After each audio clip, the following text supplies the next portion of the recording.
రంగారెడ్డి జిల్లా రాజేంద్రనగర్ నియోజకవర్గంలో ఎమ్మెల్యే ప్రకాష్ గౌడ్ కు ముఖ్యమంత్రి కేసీఆర్ కు వ్యతిరేకంగా ఎవరిది అసమర్థత అనే హెడ్డింగ్ తో వెలిసిన హోర్డింగ్లు కలకలం రేపుతున్నాయి. 9 ఏళ్ల కేసీఆర్ పాలనలో అభివృద్ధిలో రాజేంద్రనగర్ నియోజకవర్గం పూర్తిగా విపక్షకు గురైందన్న మైలార్దేవ్పల్లి డివిజన్ కార్పొరేటర్ బీజేపీ నాయకుడు తోకల శ్రీనివాస్ రెడ్డి ఆరోపించారు. స్పెషల్ డెవలప్మెంట్ ఫండ్ ద్వారా 2014 నుండి 2022 వరకు గజ్వేల్, సిద్దిపేట నియోజకవర్గాలకు 600 కోట్లకు పైగా నిధులు ఖర్చు చేస్తే రాజేంద్రనగర్ నియోజకవర్గ అభివృద్ధికి మాత్రం కేవలం 1,37,00,000 నిధులు మాత్రమే ఎమ్మెల్యే తీసుకువచ్చారని ఎద్దేవా చేశారు. అందుకు సంబంధించి ఆర్టీఐ చట్టం ద్వారా సేకరించిన ఆధారాలతో మైలార్దేవ్పల్లిలో విలేకరుల సమావేశంలో వివరాలను వెల్లడించారు.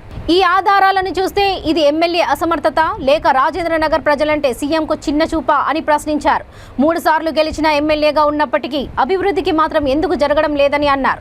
దళిత బంధు పథకాన్ని దళితులలో పేదవాళ్లకు ఇవ్వకుండా ఎమ్మెల్యే తన డ్రైవర్కు, ఎంపీటీసీకి సంబంధించిన వాళ్లకు ఇచ్చుకుంటూ పోతే ప్రజల సమస్యలు ఎలా తీరుతాయన్నారు.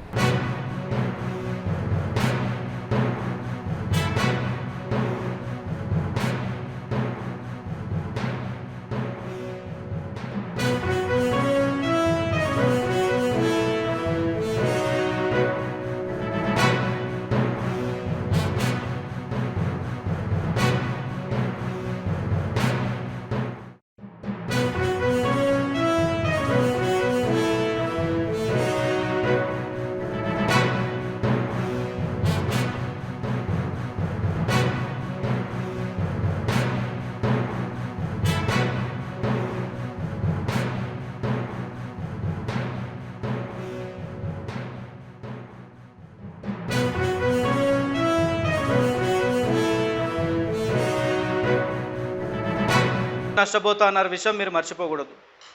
ఈరోజు నిజంగానే రాజన్న నియోజకవర్గంలో ఎలక్షన్ సమయంలో ఇచ్చిన ఏ ఒక్క హామీలు కూడా ఇప్పటి వరకు ఈ యొక్క బీఆర్ఎస్ ప్రభుత్వం కానీ ఈ ఎమ్మెల్యే ప్రకాష్ గౌడ్ కానీ నెరవేర్చలేదనే విషయం గుర్తుపెట్టుకోవాలి. ఈరోజు ఇప్పటికీ కూడా నియోజకవర్గంలో చాలా అంశాల్లో అభివృద్ధి చెందాల్సిన అవసరం ఉంది. మళ్ళీ ఆనాడు ఎలక్షన్లో డబుల్ బెడ్రూమ్ కట్టిస్తామన్నారు, కట్టించలేకపోయారు. ఎంతోమంది పేద ప్రజలు కేసీఆర్ గారిని గెలిపించుకుంటే, బీఆర్ఎస్ పార్టీని గెలిపించుకుంటే మాకు డబుల్ బెడ్రూమ్ ఇల్లు వస్తాయని ఆశపడి ఆనాడు ముఖ్యమంత్రి ముఖం చూసి స్థానిక శాసనసభ్యుతో చేతగాదని తెలిసి కూడా ఆనాడు కేసీఆర్ ముఖం చూసి ప్రజలు ఓట్లు వేసి మీకు బీఆర్ఎస్ పార్టీని గెలిపించారు.